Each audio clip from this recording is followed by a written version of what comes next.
Hey everybody, Chris Daniels, aka CD Playa here.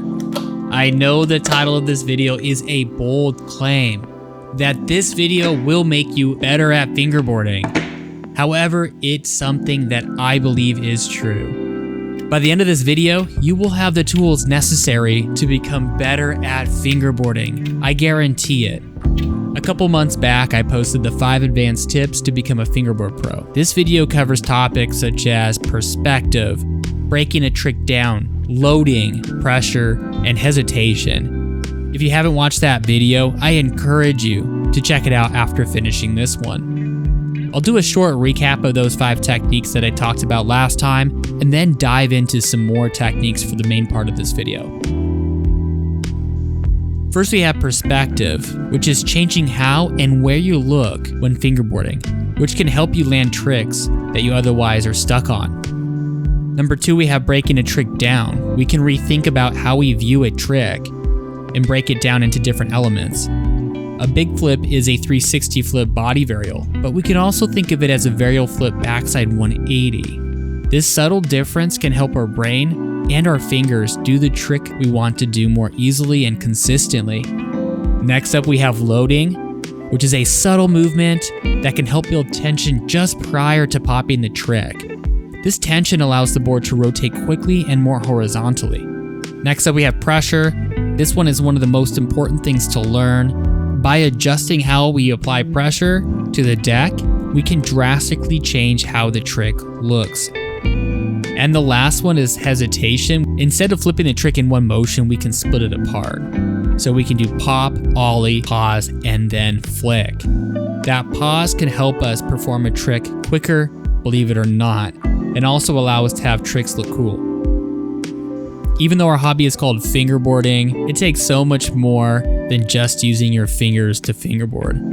You're using your hand, your wrist, your arm, your shoulders. If you think about it even more than that, you're using your feet to walk when you're doing a line on a park, etc. So be sure to be loose and to be open to using your entire body when you're fingerboarding. Alright guys, now for the main event. The first point I want to talk about in this video is a technique I call pre-aiming. Those of you who play first-person shooter video games may be familiar with a concept called pre-aiming, or reticle placement, or crosshair placement. This is where the gamer places their reticle at the optimal position in anticipation of where they believe an enemy might show. Now, this concept can be applied to fingerboarding, believe it or not. In fact, it's actually a lot easier to apply. Since you already know the trick that you want to do and the obstacle you want to do the trick on, you can just have your fingers in the position you want to land in. That way, if the board is in the correct position and your fingers are already in that position where you want it to be, then you're basically guaranteed to land the trick if it locks in. If you're struggling with a trick, take a second to set up where and how you want to land the trick. Combined with the perspective tip I gave in my 5 advanced tips to become a Fingerboard Pro, this really gives you a strong chance to quickly land a trick that you're struggling on. Following through, Mike Schneider discusses this topic in his video, How to Progress Your Fingerboarding Skills Faster. He talks about always following through on a trick, even if you lock into a grind or a flip trick you weren't anticipating to do in the first place. This is a fantastic tip. I see so many fingerboarders give up right when they pop a trick, while the board flips in the air, or after they lock into a different grind or slide. Just keep going. This is how I learned so many combos and tricks. Also, you may decide you have nothing to lose and try a flip trick out of the combo instead. It also helps with smoothness. If you know you're following through no matter what, you will not have any hesitation when you do land the trick that you are trying to do. Flexibility. I don't mean having flexible fingers, despite that being helpful. Learn how to pop your tricks from various finger positionings. Being able to kickflip with your pointer finger draped across the entire deck will actually allow you to easily kickflip out of a grind. Additionally, learn your tricks across different arm positionings as well. For example, let's say you just did a frontside flip.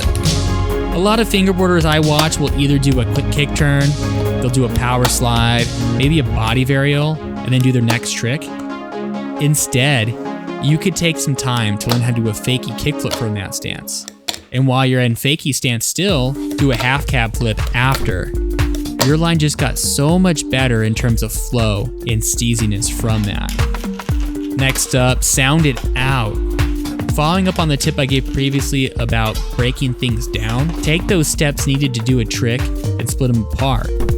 For example, when doing a kickflip, think the following: pop, flick, pause, catch, land.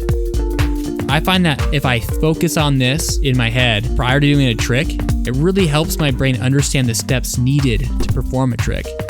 It also helps to get that timing down perfectly to catch a trick. Next up is mucho feeling. This one is so much less focused on than it should be. When doing a trick, focus on the feeling of your fingers within that trick. For example, when doing a switch heel flip, focus on the board rolling off your middle finger's knuckle. Feel it roll off there. I guarantee if you focus on it, you can actually feel the board roll off your knuckle. By giving yourself something else to focus on besides just landing a trick, it can also help you to increase your consistency. This technique I started to do back in 2009. I really struggled to consistently land nollie and switch heel flips. One day I kind of realized, like I do with skateboarding, that you can feel the board roll off your knuckle. After I focused on this feeling of the board rolling off my finger, I was able to land them twice as often. Go with the flow. Watch how the best fingerboarders incorporate movement into their fingerboarding. It is smooth, there's no sudden acceleration or decelerations except when there's a push or something like that. When doing a line, try to be consistent with your speed. Preparation. When doing a line, we often adjust our fingers prior to doing the next trick. While there's nothing intrinsically wrong with adjusting your finger positioning, try this instead. Try landing with your fingers already in position for the next trick. You will be able to perform the line even quicker. This can be helpful if you need to hammer out tricks back to back with little room in between. Let's say I want to do a kickflip, then a nollie nose grind, but the obstacle is really close to where I want to land my kickflip. I can do a kickflip, but land with my front finger up on the nose. From this position, I can easily pop a nollie almost instantaneously.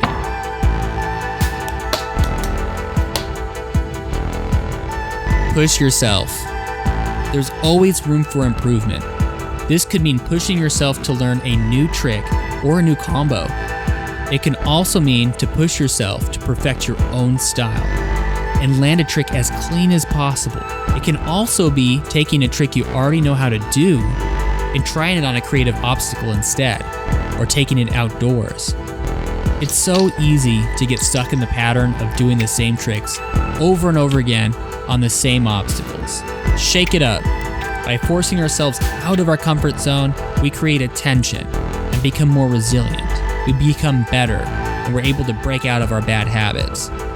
Think about it this way. This is how muscle growth works in weightlifting. When a weightlifter pushes themselves by adding more reps, weight, or new exercises, it causes additional strength, which helps the muscles to grow even more afterwards. We can use this concept with fingerboarding. By getting outside of the comfort zone, we can practice new things. I myself have been getting out of my own comfort zone by practicing tricks in the upside down stance for a while. I'm at the point where I'm learning new tricks every single day. This is all because I broke out of my comfort zone and pushed myself towards a new area of growth. I've even been able to land upside down tricks in contest runs, which I never would have thought I'd be able to do. Intentional practice. We are all guilty of mindlessly fingerboarding.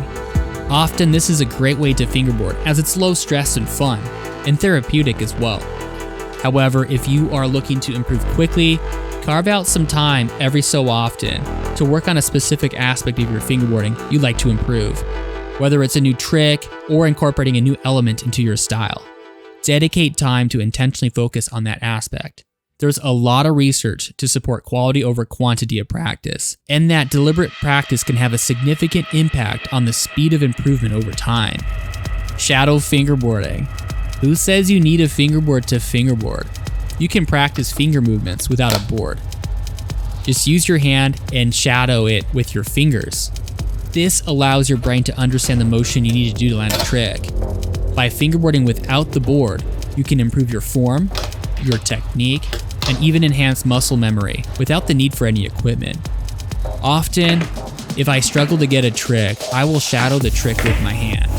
And then it's funny how often I've landed the trick on the very next attempt.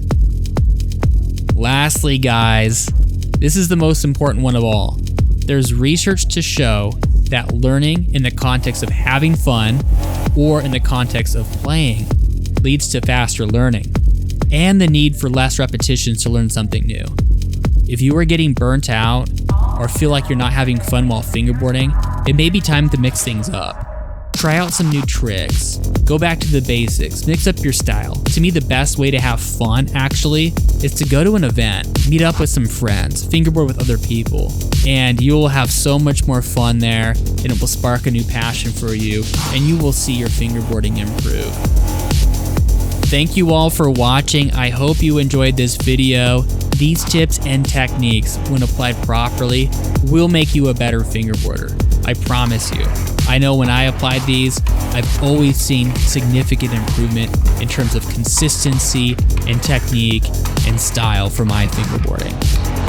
If you've enjoyed this video, please share it with a friend, like, and subscribe if you haven't already. Was there any concepts here that resonated with you? If so, just let me know in the comments below, and I'd love to hear what you think is a concept that you loved. Again, guys, much love, peace to you all, and go have fun fingerboarding.